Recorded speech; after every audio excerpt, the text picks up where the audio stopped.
Dub Nation, welcome to the Gui Santos era. For those of you that can't take a joke, I'm just having a little fun with the thumbnail. And, there hasn't been a lot of things to celebrate or positivity around the team lately. So I figured, hey, why not? Let's have some fun. Gui Santos shows up and really wins the game for the Warriors. Let's be honest, last night in Detroit. And, people I think are familiar with who Gui Santos is. This is year 3 within the organization in the system. He is Leandro Barbosa's apprentice. That's how they drafted and found him. He was part of the young player on the Brazilian national team, and Leandro was like, hey, this kid's going to be good. Like, you want to take a look at him? And so it's been a slow grind for Gui, I think, getting acclimated to the United States, getting his body strong enough to play in NBA basketball, and learning this Warriors system. But he has quietly laid in wait, working on his game and waiting for his opportunity. Last night, he gets that opportunity with Andrew Wiggins flying back to the Bay Area. I believe that congratulations if Wiggs had another child. I don't know, that's the rumor I heard. He keeps it personal, but that's always an excuse, right? You always get a pass on that one, right? But let's talk about Gui Santos, that motor, that energy, that size. And that's something that he can absolutely hang his hat on in today's NBA. When you consider today's players, they're not fundamentally sound. They don't box out, right? And minute to minute, possession by possession in the NBA, there usually isn't a sense of urgency with a lot of these younger players. And so if Gui is going to bring that urgency and that effort level, he's going to be able to feast, right? There aren't very many junkyard dogs in the NBA anymore. And that's what he looked like last night, just winning us possession after possession. You heard Kerr say he won a million little battles within the game. And it felt like every little battle that he won, every little possession that he granted us, they capitalized and scored on, right? And it just kept swinging the momentum in our favor. Now, as far as his offensive game goes, and that's kind of been the issue, is he's a tweener, right? Is he a big wing? Is he a power forward? It looks like now with his strength, he's a 4. And last night, he looked like a stretch 4. And that happened to be my biggest takeaway. I went to the Warriors Summer League 2 summers ago, the Wemby Summer League, where everybody was there, right? And my biggest takeaway, being down at floor level and watching them warm up and shoot, was, dang, Gui is a much better shooter than I think people realize. And you could see it in the rotation of the ball on his shot and how soft it went into the basket. There's certain things you can only kind of see in person. And with shooting, sometimes you're like, oh, you see the rotation better and just the smoothness, the fluidity of how soft the shot is. And I was like, yo, Gui's really put in work on his shot. Like that shot, I believe it. It looks like it'll go in more times than not. And so last night, beyond the hustle and effort, those 4 threes, and they weren't just standstill in the corner stagnant 3 balls. He was drifting and picking and popping into different spots, backpedaling. They weren't like flying off pin down Klay Thompson threes, but they weren't stationary in the corner, I'm going to dare you to shoot threes. He was moving. He was moving within those threes, and it's a very believable shot. But what some of you may not know is, because we haven't seen a ton of him, he's really good at the basket as well. Like his mentor, Leandro Barbosa, he's very unorthodox. He has all sorts of leans and quick steps, and he attacks the rim very awkwardly to his benefit. Now, we didn't see a ton of that last night, the way the game was played, but he can finish as good as any other player on our roster at the basket. I'll say that right now. He's not above the rim like Trace, but he's certainly more dynamic. But if he can pick and pop 3, I mean, we've been talking about a stretch 4, a stretch big, and then the effort and energy. Now, he had 2 turnovers, but I kind of liked them, right? Because both the turnovers were trying to get Steph the ball. The first one, it was a backdoor cut, and he kind of skipped the bounce pass, right? And then late in crunch time, he tries to go Zaza between the legs, the relocation in the corner. Now, there's a time and a place for that, right? And it was overambitious at that point in the game. And I don't think Steph was like, whoa, okay, you're going to do this right now, right? But it also represented that he's been in the system for 3 years and he knows how to play with Steph and he can do that. He can play within the system, right? And, if you remember, The last time he really had some impactful minutes, because someone on Twitter was arguing with me. They're like, hey, y'all didn't want to see Gui. Like, when has Gui really played? Gui hasn't played any meaningful minutes this season. I know he's played minutes, but to sit and say, oh, he's been in the rotation this year is just disingenuous. Like, that's not what it is. And the last time I remember Gui having some actual minutes and having an impact was a year ago in Brooklyn, where for whatever reason, we were down bodies. He comes into the game and he did the exact same thing he did last night. He completely flipped the game with his effort and energy and momentum. And I think we won that game as well. But he's obviously been buried on the end of the bench, and I think that needs to change. Now, I know that Moses Moody is a 2-3, a wing, but really, when we're discussing positions within Kerr's rotations, like, what are we really talking about? There's ball handlers, and then there's like a big, right? And then there's everything else in between, right? Like, there's a center, there's your ball handlers, and then there's everything else in between. And Moses Moody, listen, man, he may be the most polite young man the roster has ever seen.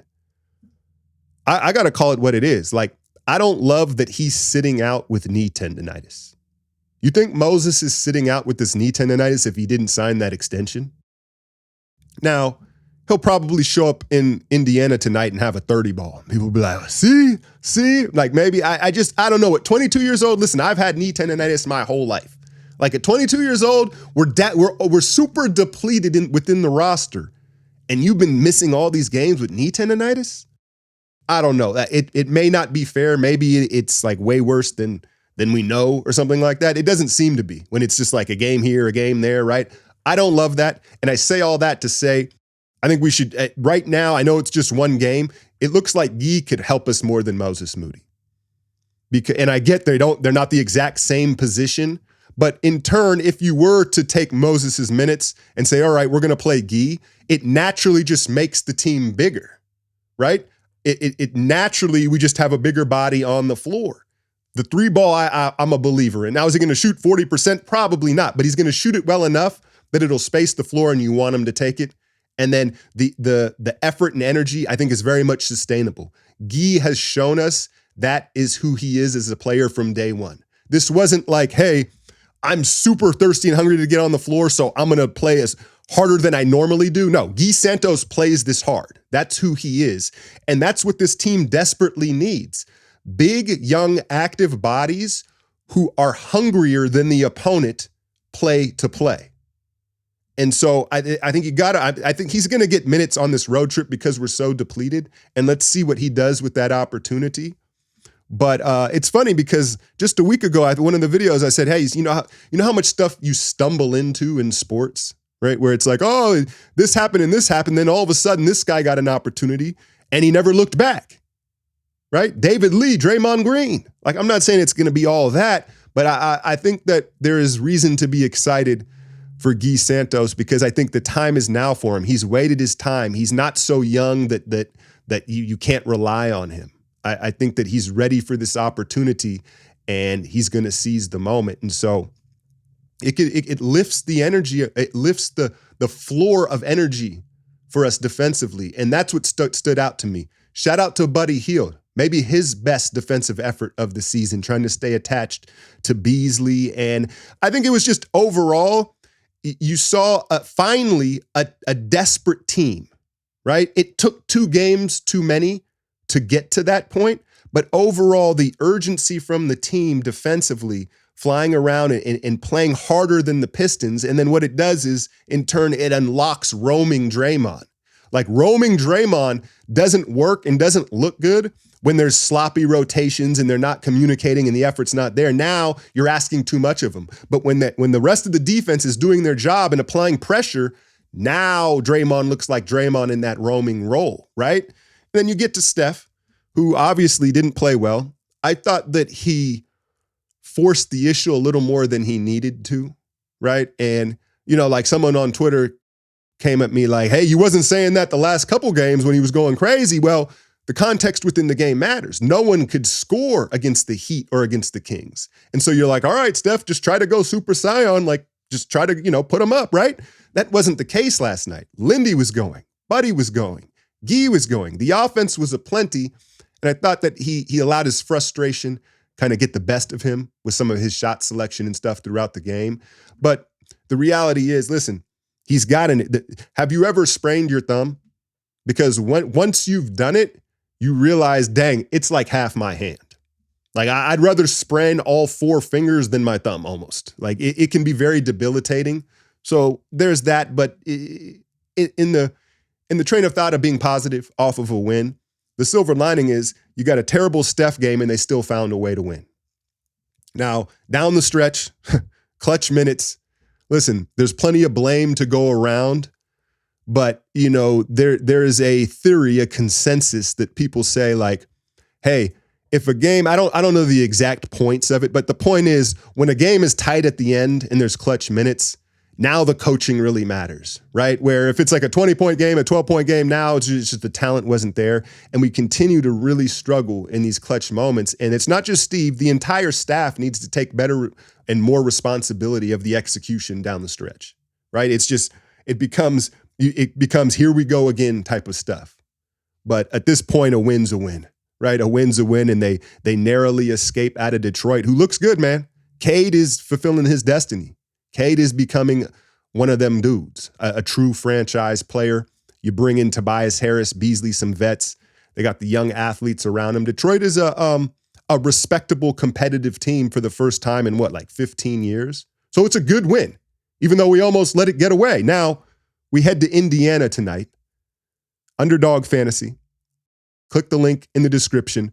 The 50% bonus on your first deposit up to $1,000.